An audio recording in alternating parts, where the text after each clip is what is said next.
আসি দেখি ঘর ধান খেতে নিয়ে গেছে। ধান খেতে হ্যাঁ এখান থেকে জমি আমার জমিতে এখান থেকে খেত ধান থেকে ধান খেতে হ্যাঁ, নিয়ে গেছে, ঘরের চালা ধান খেতে নিয়ে নিয়ে রাখছে। হ্যাঁ বসে ভাঙ্গে নাই বসে দিয়েছে। বসে রাখছে।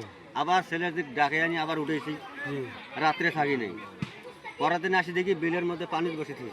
পানি বসে থেকে। হ্যাঁ আবার উঠেছি, তৃতীয় দিন আসি দেখি ঘরটা ভাঙ্গি মেসাকার করে ফেলেছি। 3 দিন কেটে দিনে, হ্যাঁ 3 দিন কেটে দিনে ধান ঘর ভাঙিয়ে মেশাকার মেসাকার করে ফেলেছে। আচ্ছা, তা ঠিক আছে, তোমার জায়গায় তোরা থাকো, আমার জায়গায় আমি থাকি। ধন্যবাদ। সম্পূর্ণ ব্যবসা বাদ মাছ মারবো এখানে, আমার জমিতে মারবো, মারবো, এখানে থাকবো, গাছতলা থাকবো, থাকবো, মৃত্যু হবে এখানে হবে। আচ্ছা, এই নিয়ে আসি, আমি আছি। আসি বহুদিন মাছ মারলাম, মারতে মারতে কোনো আর ভয়টাই নাই। একদিন গভীর রাইতে ওরা আসিল 7 জন। 7 জন। কি করো? মাছ মারি। কেন? মাছ মারি খাই। খাওয়াতে লাগবে? হ্যাঁ খাওয়া লাগবে। তো থাকো, ভালো কথা, কোনো বেয়াদবি করবে না, গাছতলায় আচ্ছা, সুন্দরভাবে থাকতে পারবে। ঠিক আছে, আসি, তার আমাদের যদি বিপদ হয় দায়ী তোমরা। ঠিক আছে। হ্যাঁ, আমাকে তোর নাম কি? অমুক। কি নাম তোমার? আমার নাম বলেন, নামটা বলেন জোরে বলেন। সুলতান। হ্যাঁ, সুলতান, নাম বলো। মোহাম্মদ সুলতান। মোহাম্মদ সুলতান, আমার বাপের দোস্ত। আচ্ছা ঠিক আছে।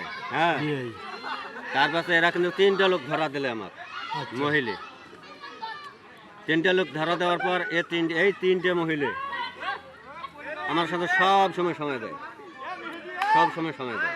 আপদ বিপদ দেখা শুনে দায়িত্ব হ্যাঁ, সবকিছু সব আপনার সময় দেয়। ওকে, আমি এখানে থাকি, ওরা চতুর্পাকে দূরে থেকে আওয়াজ দেয়। আওয়াজ দেয়, পাহাড় দেয়, আমার আশ্বাস সাহস দেয়, হ্যাঁ। মানে তোমার ভয় লাগতে দেয় না। না, আমি তো ভয় করি না। ওরা আপনাকে সাহস দেয় আরো। হ্যাঁ, সাহস দেয়।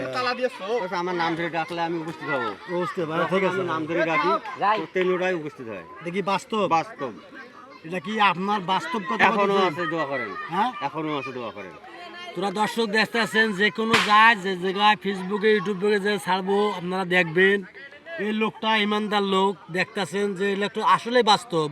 আপনারা দেখেন, একটু ফলো করেন এবং লাইক দিয়েন, তাহলে এটা আসলে বাস্তব। ধন্যবাদ। দোয়া করেন। এখন বর্তমান এসব বাজ, বর্তমানে আমি তালতলা বাজার মসজিদে মসজিদ করতেছি। তিনি এখন বর্তমান তালতলা মসজিদে মর্জানি করতেছে। সে একটা ইমানদার লোক, মিথ্যা কথা বলবো না। এই 14 ভবন আমি জীবনে আসি নাই, কিন্তু আজকে আসিয়ে আমি ধরছি যে 14 ভবন কারে কয়। এখানে আমি শুধু একটা গাছ দেখতেছি যে 14 ভবন কারে কয়। তাই এই লোকটাকে ভাই আমি পাইছি, সে একটা মসজিদের ইমান লোক।